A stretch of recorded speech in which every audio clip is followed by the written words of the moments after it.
مفتیوں میں ہٹو بچو ہے منفرد سب سے جدا، بول سے میٹھے چلا آتا ہے ہر چھوٹا بڑا، ہم چلا پتلی گلی سے آ گیا۔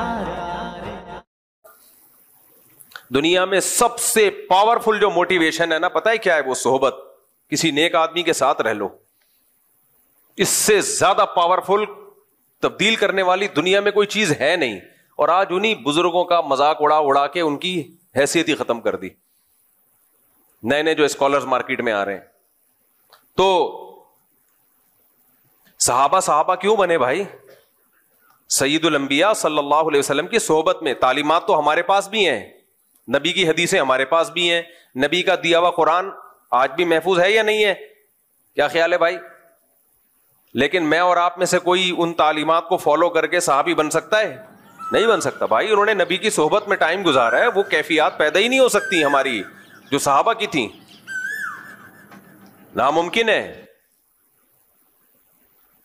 نوح علیہ السلام کا بیٹا کافر تھا، نوح علیہ السلام نے اس کی فکر نہیں کی ہوگی ہدایت کی؟ بولو، پیغمبر سے زیادہ پاور کسی کی تبلیغ میں ہو سکتی ہے؟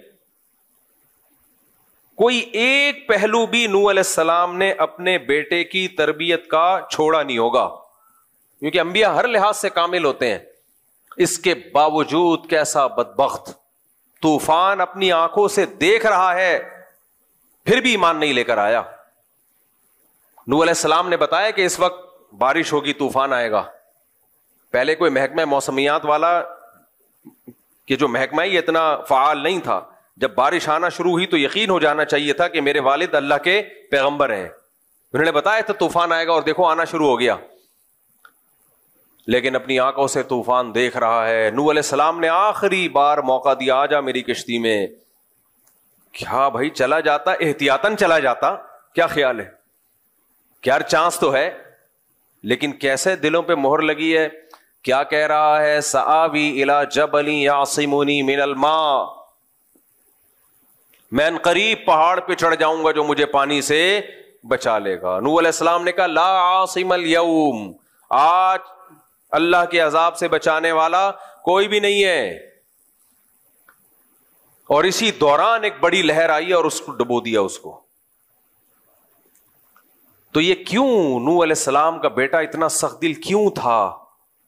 صحبت جو چاروں طرف اس کو ملی ہے وہ نیک لوگوں کی بولو نہیں تھی، وہ برے لوگوں کی صحبت تھی۔ چاروں طرف غیر مسلم، چاروں طرف اللہ کے باغی۔ تو نوح علیہ السلام کا بیٹا ان کے ہاتھوں سے نکل گیا۔ لوط علیہ السلام کی بیوی، لوط علیہ السلام نے نکاح سے پہلے بھی دیکھا ہوگا نا، تحقیق کی ہوگی، کیا خیال ہے؟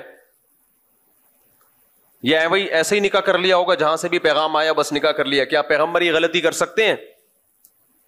کتنا سوچ بچار کے بعد نکاح کیا آپ نے۔ جو جس چیز سے نوح علیہ السلام قوم کو روک رہے ہیں، لڑکوں سے بدفعلی، اسی میں لوط علیہ السلام کی بیوی مخبر بنی ہوئی ہے، مخبر بنی ہوئی ہے۔ وجہ کیا تھی بھائی؟ چاروں طرف ماحول برائی کا۔ اس لیے میں بار بار کہتا ہوں، جو لوگ یورپ میں جا کے رہتے ہیں فیملیوں کے ساتھ، وہاں گیدرنگ تلاش کرو، مسلم کمیونٹی تلاش کرو، وہاں جا کے رہو، اڑوس پڑوس میں مدرسہ، مسجد، مسلمان نظر آئیں آپ کو، نیک لوگ نظر آئیں، ورنہ خدا کی قسم جو تباہ ہوتی ہے نا اولاد، کانوں کو ہاتھ لگائے آدمی۔ وہاں سستے کے چکر میں کچھ لوگوں نے کیا کیا، ابھی تو میرا امریکہ سے ابھی بھی آیا ہوں نا، تازہ تازہ، وہ مجھے وہ یاد آ جاتا ہے، ان کا وہ کلپ بنایا تھا تازہ تازہ والا۔ خیر، وہاں کچھ لوگ کیا کرتے ہیں، سستے کے چکر میں، امریکہ میں لا یہ ہے کہ جو بھی گاؤں دیہات میں یا دور رہے گا نا تو اس کو بینیفٹس بہت ملتے ہیں۔ ان لوگوں نے ہر چیز میں پلاننگ کی ہوئی ہے، وہ چاہتے ہیں ہمارے ملک کی آبادی بڑھے اور بہت زیادہ بڑھے، لیکن اس کی پلاننگ کا انہوں نے طریقہ یہ اختیار کیا ہوا ہے کہ سبب میں جا کے رہو، دور دور رہو شہروں سے، ایک ہی جگہ گھسو مت۔ ہم ڈھاکہ گئے نا بنگلہ دیش میں، ماشاءاللہ بہت آبادی، لیکن اتنا چھوٹا شہر, اسی میں سب ہے. اب ایک فیملی کے 8-10 بچے پیدا ہوئے تو اوپر والے پورشن میں, اس کے مزید پیدا ہوئے تو اس سے اوپر والے پورشن میں, مزید ہوئے تو اور اوپر والے پورشن. ابے بھائی کیا معراج پہ جا رہے ہو, کیا کر رہے ہو, آسمان پہ جا رہے ہو کہ ستارے توڑنے کا ارادہ ہے؟ آبادی کو پھیلاؤ نا. اس کا نقصان کیا ہوتا ہے؟ حالانکہ بنگلہ دیش میں اسپیس بہت ہے, بہت اسپیس ہے بنگلہ دیش کے پاس, بہت خوبصورت کنٹری ہے بھائی, پھیلاؤ آبادی کو. لیکن یہ کام عوام کا نہیں ہوتا, یہ پلاننگ کس کی ہوتی ہے؟ گورنمنٹ کی. گورنمنٹ جب صحیح ہوتی ہے تو پلاننگ کرتی ہے پبلک کے لیے, تو سب خوش ہوتے ہیں. ہمارے یہاں گلستان جوہر میں دیکھ لو, کھارا در میں دیکھ لو, یہی ہو رہا ہے. بلکہ مجھے تو ایسا لگتا ہے کھارا در میں نیچے کو جا رہے ہیں, دھستا جا رہا ہے کھارا در. تو گھسے چلے جائیں گے, گھسے چلے جائیں گے. پھر میرے اوپر اعتراض کرتے ہیں کہ آبادی پہلے ہی اتنی بڑی ہوئی ہے, لوگوں کے پاس رہنے کی جگہ نہیں ہے, اور یہ مولوی کہتا ہے دے دنا دن بچے پیدا کرو. بھائی بچوں پیدا کرو, جگہ بہت ہے. آپ کا دماغ خراب ہے کہ ایک ہی جگہ پہ گھس رہے ہو. اب میں نے اللہ کا فضل سے, اب جب میرے اتنے سارے بچے ہیں تو ایک کمرے میں تھوڑی گھسڑے ہوئے ہیں سارے, میں نے ایک کمرے میں ان کو سب کو گھسیڑ دوں, یا 1-2 کمروں کے گھر میں 4 بیگمات اور 18-19 بچے گھسیڑ دوں, تو یہ اپنے ساتھ بھی ظلم ہوگا, ان کے ساتھ بھی ظلم ہوگا. پھیلاؤ بھائی, دور دور کرو, سستی جگہ لو, دور لو سستی جگہ. تو اب وہاں گورنمنٹ کیا کرتی ہے, کیونکہ گورنمنٹ وہ لوگ بہرحال اپنی قوم کے ساتھ خیر خواہ ہیں, وہ لوگ دوسروں کے ساتھ جیسے مرضی ہوں. وہاں گورنمنٹ یہ کرتی ہے کہ بھائی وہ کہتی ہے کہ جاؤ دور دراز علاقوں میں جا کے رہو, تمہیں وہاں زیادہ سہولتیں ملیں گی, ٹیکس کم سے کم ہوگا. اب ٹیکسز ایک جگہ ہے جہاں اسپیس بہت بڑا صوبہ ہے, گورنمنٹ نے بول دیا, پالیسی بنا دی, جو امریکہ کی اسٹیٹ ٹیکسز میں رہے گا اس کا ٹیکس کیا ہوگا, ٹیکس فری ہوگا وہ, یا کم ہوگا. تو اب جیسے ہی کسی شہر میں آبادی بڑھتی ہے, لوگ سستے کے چکر میں کہاں چلے جاتے ہیں؟ ایسی اسٹیٹس میں جاتے ہیں جہاں کھلے ڈلے ہیں. ہمارے یہاں ایسی کوئی پالیسی نہیں ہے. ایک زمانے میں تو پورے پاکستان کی آبادی کراچی کی طرف رخ کر رہی تھی, پھر یہاں حالات خراب ہوئے تو تھوڑا سا باہر ہو گئے, ورنہ سب کراچی کراچی کراچی کراچی. ماشاءاللہ کراچی ہے بھی ایسا برکت والا شہر, تو سب آ کے یہاں کیا نتیجہ نکلے گا میرے بھائی؟ پھر اوپر جاتے رہیں گے, جاتے رہیں گے, جاتے رہیں گے, فلیٹوں میں گھسے, کھڑکیوں سے نکل کے گر رہے ہیں. تو خیر کہاں سے کہاں میں چلا گیا. تو بنگلہ دیش میں ڈھاکہ شہر کی آبادی اتنی ہے کہ وہاں کی گورنمنٹ کو چاہیے کہ اس جیسا ایک اور شہر آباد کرے, اور بولے اب اس شہر میں رہنے کی مزید کسی کو اجازت نہیں ہے. یہ پلاننگ کون کرتی ہے؟ حکومت کا کام ہے یہ. تو ہمارے ملکوں میں چاہے پاکستان ہو, چاہے انڈیا ہو, چاہے بنگلہ دیش ہو, ہم ہیں تو تینوں ایک ہی ماں باپ کی اولاد نا. ابے انڈیا, پاکستان, بنگلہ دیش یہ ہیں اصل میں ایک ہی باپ کی اولاد. بعد میں اختلافات کی وجہ سے, جیسے 3 بھائیوں میں لڑائی ہوتی ہے تو شادی کے بعد الگ الگ ہو جاتے ہیں, تو ہم لوگ بھی کیا ہو گئے, انڈیا پاکستان بنگلہ دیش الگ الگ ہو, لیکن ہیں اصل میں کیا, بلڈ ایک ہی ہے. تو حرکتیں تینوں کی سیم ہیں, حرکتیں ہم تینوں کی سیم ہیں. ان حرکتوں میں یہ بھی کہ اسپیڈ فل ہے, مینجمنٹ 0 ہے. اب گورنمنٹ کہتی ہے اسپیڈ روکو, نا نا نا نا نا نا, اسپیڈ نہیں روکے گا. ہمارا سرمایہ اولاد ہے بھائی. ہمارے لیے سب سے بڑا گفٹ قرآن کی نظر میں کیا ہے؟ اولاد. کیوں روکے بھائی؟ ہم پاگل ہیں کیا؟ اپنی خوشیاں چھین لیں ہم؟ تم پلاننگ نہیں کرتے آبادی کو پھیلانے کی, تو ہم تمہاری نااہلی کی وجہ سے اپنی خوشیاں چھین لیں ہم بھائی, اپنے گھروں کی رونق کو ہم ختم کر دیں, یہ نہیں ہوگا. تو خیر, تو کہاں سے کہاں چلا گیا بھائی یار, بات کیا چل رہی تھی؟ دیکھو, علم تو 2 طرح کا ہوتا ہے. میں امریکہ میں کیسے آیا, وہاں کے ماحول کی بات کر رہا تھا میں. تو اب وہاں بعض لوگ کیا کرتے ہیں کہ ان کو پتا ہے کہ یہاں مسلم کمیونٹی ہے چاروں طرف, یہ گجرانوالہ کا ہے, یہ گجرات کا ہے, وہ کراچی کا ہے, وہ پشاور کا ہے, یہ سارے اپنے لوگ ہیں.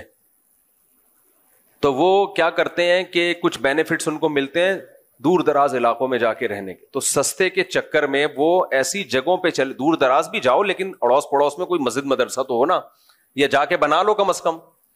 چاروں طرف جب غیر مسلم ہیں اور آپ سستے کے چکر میں وہاں چلے گئے اور یہ سوچ کے کہ میں اپنی اولاد پہ کنٹرول رکھوں گا، تو نوح علیہ السلام کا اپنی اولاد پہ کنٹرول نہیں رہا. میرے بھائی، ہم اور آپ کس کھیت کی مولی ہیں؟ تو میں تو وہاں ہو کے آیا ہوں. جو بچے بگڑتے ہیں وہ وہاں کا بگڑا ہوا چھوٹا بگڑا ہوا نہیں ہوتا. یہاں کا بگڑا ہوا کیا ہوگا؟ اتنا ہی ہوگا کہ ایک دن جیب سے سگریٹ نکلی تو ابا نے 2 چماٹے لگا دیا، آئندہ نہیں پینا. یہی بگڑا ہوا ہوگا نا. وہاں کا ایسا نہیں ہوتا بھائی. وہاں کا بگڑا ہوا وہ امریکہ کا بگڑا ہوا ہے. امریکہ سمجھتا ہے کہ اگر ہمارا بگڑا ہوا تھوڑا سا ہوا، تھوڑا بگڑا ہوا تو ہماری توہین ہے، ہم سپر پاور ہیں، تو ہمارا بگڑا ہوا بھی سپر ہونا چاہیے. چھوٹی موٹی چیزیں وہاں انسلٹ ہے اس قوم کی. وہاں شوہر بگڑ جائے، چھوٹا ہوا بگڑا ہوا نہیں ہوتا. وہ شوہر وہاں کا بگڑا ہوا ایسا خاندانی بگڑا ہوا ہوتا ہے. وہاں عورت بگڑ جائے، اف، تباہی ہے وہ. ابھی میں مثالیں کیا دوں کہ کیا بگڑتے ہیں وہاں پہ جو بگڑتے ہیں. آپ ایسا نہ ہو یہاں بھی وہ بگاڑ شروع ہو جائے. تو یہاں جو بگڑے ہوئے شوہر ہیں وہ سمجھیں گے کہ یار ہم تو بہت نیک ہیں، ہم تو اپنے آپ کو بگڑا ہوا سمجھ رہے تھے. تو بگڑا ہوا تو اس کو کہتے ہیں. وہ اور بگڑ جائیں گے. پھر وہاں کا بچہ جو بگڑا ہوا ہوتا ہے وہ بہت خطرناک بگڑا ہوا ہوتا ہے. تو اس کو وہ گورے بگڑا ہوا کہتے ہی نہیں ہے. اس کو وہ کہتے ہیں کہ ہیومن رائٹس ہیں، آزادی ہے، آپ کا رائٹ ہے. رائٹ ہے جو مرضی کر لو ابا کے ساتھ، آپ کا کیا ہے؟ رائٹ. یعنی جمشید کے رائٹس اور ابا کے رائٹس برابر ہیں. پڑوس میں کوئی جمشید صاحب رہتے ہیں تو جو ان کے رائٹس ہیں وہی آپ کے ڈیڈی پاپا کے رائٹس ہیں. پڑوس میں کوئی انٹی رہتی ہیں، ان کے جو رائٹس ہیں وہی آپ کی مدر کے رائٹس ہیں. اماں میں اور انٹی میں کوئی فرق نہیں ہے. ابا میں اور جمشید میں بولو کوئی فرق نہیں ہے. بھائی میں اور غفار میں کوئی فرق، بہن میں اور محمودہ میں کوئی فرق ہے ہی نہیں. سب برابر. انسانیت کہتے ہیں مساوات پہ یہ سوسائٹی قائم ہے. ہمارے حضرت مساوات پہ واقعہ سنائے کرتے تھے. یہ جو لبرل لوگ ہیں نا یہ کہتے ہیں سب برابر ہیں، سب انسان. اسلام یہ تھوڑی کہتا ہے سب برابر ہیں بھائی. اسلام کہتا ہے جمشید تمہارا کیا لگتا ہے، یہ تو تمہارے ابا ہیں بھائی، ان کے رائٹس زیادہ ہیں. اماں کے رائٹس بولو زیادہ ہیں. بیوی کے رائٹس زیادہ ہیں. گرل فرینڈ کے کوئی رائٹ وائٹ نہیں ہے. تو جو کہتے ہیں نا سب برابر، تو اس پہ ہمارے حضرت مفتی رشید احمد صاحب ایک لطیفہ سنایا کرتے تھے کہ گرو اور چیلا جا رہے تھے. تو گرو نے اپنے چیلے سے بولا کہ یار فلاں ملک ہے، فرض کر لو جون پور ہے، وہاں ہم نے سنا ہے کہ سب انسانوں سے برابر سلوک کیا جاتا ہے، تو وہاں چل کے رہتے ہیں. اس ملک سے تو بہتر ہے وہاں چل کے رہو. سب انسان کیا ہیں؟ برابر. جیسے یہاں سے بھی بہت لوگ باہر یورپ میں امریکہ میں موو کرتے ہیں کہ وہاں حقوق بہت ہیں. وہاں کیا ہے؟ حقوق. ایک خاتون کا ونس اپون اے ٹائم جب میں کال سنا کرتا تھا، فون آیا کہ میں مفتی صاحب میں آپ سے مشورہ لے رہی ہوں، میں اسلام آباد چھوڑ کے جا رہی ہوں. لبرل انٹیوں کا اسٹائل بھی یہ ہوتا ہے نا، میں پاکستان چھوڑ کے جا رہی ہوں یہاں سے. میں نے کہا خیریت کیوں؟ یہ گھٹن والا ملک ہے. یہ کیا ہے؟ یہاں کیا ہے؟ گھٹن. میرے ڈیڈی مجھے ڈانٹتے ہیں، میری ماما مجھے ڈانٹتی ہیں، بات بات پہ روک ٹوک، یہ پہنو یہ نہیں پہنو. گھٹن کا ماحول ہے. پہلے مجھ سے مسئلہ پوچھ رہی تھی کوئی، پھر میں نے کہا ایک تو مجھے لگا کہ یہ تو اسلام سے ہی فارغ ہو گئی ہے. خیر، تو یہ والی انٹیاں جب باہر جاتی ہیں نا، گھٹن کا ماحول، تو ان کی عمر جب تھوڑی سی ڈھلکتی ہے، سمجھ رہے ہو بات کو، پھر ان کو پتا چلتا ہے کہ وہاں جو روک ٹوک تھی نا ہمارے ماں باپ کی طرف سے، وہ روک ٹوک ہمارے فائدے کے لیے تھی، اور اب ہم وہ روک ٹوک اپنی اولادوں پہ بھی نہیں کر سکتے. کچھ بھی نہیں ہے. بچہ پیدا کر لیا آپ نے ایسے جیسے بلی پال لی آپ نے، سمجھ رہے ہو، بلکہ بلی بھی تھوڑی دم ہلاتی رہتی ہے، گھر چھوڑ کے نہیں جاتی. تو بچہ اور روبوٹ میں کوئی فرق نہیں ہے، الا یہ کہ کوئی بچہ ایکسٹرا آرڈینری، کوئی اللہ کی طرف سے اس میں کوئی الگ سے سافٹ ویئر انسٹال ہوئے ہوئے. ہاں جو دیندار ہیں ان کی بات نہیں کر رہا میں. ایک تو فوراً کمنٹس نیچے بہت آنا شروع ہو جاتے ہیں، ہمارے یہاں تو ایسا نہیں ہے، ہم تو یہاں 20 سال سے رہ رہے ہیں امریکہ میں. بھائی آپ کے علاوہ کی بات کر رہا ہوں میں، آپ کی بات ہی نہیں کر رہا میں. جنہوں نے کنٹرول کیا ہوا ہے، دینی ماحول دیا ہوا ہے، وہ الگ ہے. تو خیر، تو اب کیا ہے تو وہ کیا ہے کہ سستے کے چکر میں رہتے ہیں, ایسی جگہوں پہ جا کے 4 مہینے تبلیغ میں لگے ہوئے, سال ابا کے تبلیغ میں لگے ہوئے, بچہ مرتد ہو گیا ہے, ملحد ہو گیا, خدا کا منکر ہے, خدا کا انکار کر رہا ہے وہ, کیونکہ چاروں طرف سن کیا رہا ہے وہ اسلام کے اگینسٹ باتیں سن رہا ہے چاروں طرف. اور پھر اٹریکشن اتنی ہے, شراب, کباب, اسلام تو ان سب چیزوں سے روکتا ہے, تو وہ اپنے ابا کو اماں کو بے وقوف سمجھنا شروع کر دیتا ہے کہ یہ بے وقوف ہے. بھائی تھوڑے دنوں میں تمہیں پتا چلے گا کہ بے وقوف کون تھا, کون بے وقوف تھا. خیر, تو وہاں جب رہتے ہیں تو اس صحبت کے اثرات کیا ہوتے ہیں؟ بچے گئے. میں یورپ جب گیا نا تو مجھے یاد ہے ایک والدین میرے پاس آئے, انہوں نے کہا کہ ہماری بیٹی مرتد ہو گئی تھی بالکل, اور وہ ماں باپ دیندار تھے, الگ سے مجھ سے ملنے کے لیے آئے, اور کوئی دعوت اس پہ اثر نہیں کر رہی تھی, بالکل اسلام چھوڑ دیا تھا اس نے. خون کے آنسو روتے ہیں جن کے دل میں ذرا سی بھی غیرت ہو. پھر انہوں نے میرا شکریہ ادا کیا کہ آپ کے بیانات مسلسل سنتے سنتے سنتے سنتے الحمدللہ دوبارہ مسلم ہو گئی ہے. میرا کیا کمال ہے؟ تو اسلام کا کمال ہے, اسلام میں اٹریکشن ہے. لیکن انہوں نے کہا کہ آپ کے سنے اس لیے کہ تھوڑا لائٹ موڈ میں آپ نے باتیں کی ہیں, ورنہ وہ بعض دفعہ ہمارے بعض مولانا, سارے تو نہیں بھائی, بڑے اچھے ہم سے تو زیادہ ہی اچھے لوگ ہیں, وہ ایسی سخت اسٹائل میں بات کرتے ہیں کہ وہ بندہ قریب آنے کے بجائے دور ہو جاتا ہے. میں بتا رہا تھا نا, ایک مولوی صاحب بیان کر رہے تھے, میں جمعے کا دن گیا ان کا بیان سننے, تو حضرت علی نے فرمایا, تو مجھے بھی خیال ہوا حضرت علی نے آرام سے فرمایا تھا, تو آپ بھی کس سے فرما دیں؟ اتنی زور سے حضرت علی فرما سکتے ہیں؟ حضرت علی نے جتنا شائستہ لہجے میں, حضرت علی کے تو اخلاق مشہور ہیں بھائی, تو آپ بھی اتنا ہی آرام سے فرما دیتے.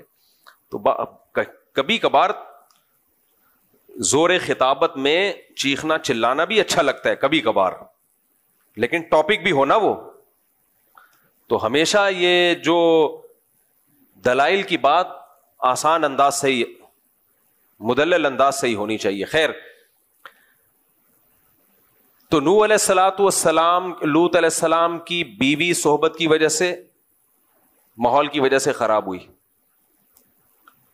جب مجھے کہتے ہیں نا لوگ, مفتی صاحب میں لندن آیا تھا اپنی باپردہ بیوی کو لے کے, اس نے مجھے کہا کہ مجھے جاب کی اجازت دو, میں نے کہا چلو ٹھیک ہے. انسان تنگ نظر نہیں ہونا چاہیے, براڈ مائنڈیڈ ہونا چاہیے. تو میں نے اجازت دے دی, اب وہ میرے ہاتھوں سے نکل گئی, وہاں کسی گورے پہ عاشق ہو گئی ہے. سب عورتیں ایسی نہیں ہوتی بھائی, بہت ساری نیک خواتین جاب کر رہی ہیں, لیکن بہت سی ہو بھی جاتی ہیں. تو میں اس کو مثال دیتا ہوں لوط علیہ السلام کہ بھائی پیغمبر اپنی بیوی کو نہیں بچا سکے یار, اور تو اس ماحول میں اجازت دے رہا ہے جا کے. یہ سارا مسئلہ کھڑا ہوتا ہے جب قناعت ختم ہو جائے, زیادہ کی ہوس. تو یہ ساری مثالیں میں کیوں دے رہا ہوں؟ یہ سمجھانے کے لیے کہ سب سے پاورفل موٹیویشن صحبت کی ہوتی ہے. آج بہت ساری مائیں شکایتیں لے کر آتی ہیں بچوں کی, ہمارا بچہ اسلامک اسکول میں پڑھ رہا ہے, اتنا اچھا اسکول, اتنی بھاری فیس, بچہ فوش فلمیں دیکھ رہا ہے, سگریٹ پی رہا ہے. میں کہتا ہوں اسکول اسلامی ہے, سارے بچے اسلامی نہیں ہیں. پتہ نہیں کہاں کہاں سے بچے لا کے ہو سکتا ہے بٹھا دیے ہوں, اور وہ آپ کے بچے کو موبائل میں چیزیں دکھا رہے ہوں. اسکول بھی دیکھا کرو کیسا ہے, آگے ماحول دیکھا کرو, اس کے ارد گرد بچے کون بیٹھے ہوئے ہیں. تبھی حتی الامکان ہم تو کہتے ہیں ہوم اسکولنگ کی طرف لے کر آؤ, لیکن پھر بچوں کو تھوڑا لڑکوں میں کھیلنے بھی دو, بیلنس کرنا ہوتا ہے نا. بالکل ہی لڑکوں سے ہٹا دو گے کہ کہیں کوئی بری صحبت نہ ملے, تو پھر وہ چھوئی موئی بن جاتا ہے, پھر وہ ویسے ہی اس میں نسوانیت پیدا ہو جاتی ہے. تو اس میں بیلنس اعتدال سے لے کے چلنا ضروری ہے. تو خیر, ہم اصل موضوع کی طرف جلدی سے آتے ہیں. تو میں یہ بات کر رہا تھا میرے بھائی, صحابہ کرام جیسے ہم بن نہیں سکتے, کیونکہ انہوں نے, صحابہ نے کس کی صحبت اٹھائی ہے؟ نبی کریم صلی اللہ علیہ وسلم کی. تو اس سے پتہ چلتا ہے کہ اہل اللہ کی صحبت, یا جو جتنا بڑا بزرگ ہوگا اس کی صحبت سے جو کچھ حاصل ہوتا ہے وہ کسی طریقے سے حاصل نہیں ہو سکتا. تو اس لیے ہمیشہ سے لوگ اللہ والوں سے تعلق قائم کرتے تھے, ان کی صحبت میں رہتے تھے, ان جیسا بننے کی کوشش کرتے تھے. آپ سخاوت پہ کتنے بیانات کر دو, انسان میں سخاوت پیدا نہیں ہوتی. کچھ دن سخی لوگوں کے ساتھ گزار لو, آدمی خود بخود کیا بن جاتا ہے؟ سخی. آپ نے دیکھا ہوگا کچھ قومیں سخاوت میں مشہور ہیں, کچھ کنجوسی میں مشہور ہیں. کیوں؟ جو سخیوں میں پیدا ہوتے ہیں وہ دیکھتے ہیں باپ دادا کو خرچ کرتے ہوئے, وہ بھی سخی بن جاتے ہیں. اور کچھ ایسے ہوتے ہیں ہمیشہ ابا کو چونی اٹھنی کا حساب کرتے ہوئے دیکھا ہوتا ہے, انہوں نے ہمیشہ ابا کو دیکھا ہوتا ہے پیسوں پہ لڑتے ہوئے, تو وہ بچہ بھی کیا پیدا ہوتا ہے؟ پھر وہی لطیفہ آ رہا ہے, بہت دفعہ سنا چکا ہوں لیکن اتنا مزہ آتا ہے, آدمی کہتے ہیں پارسل کرو یار.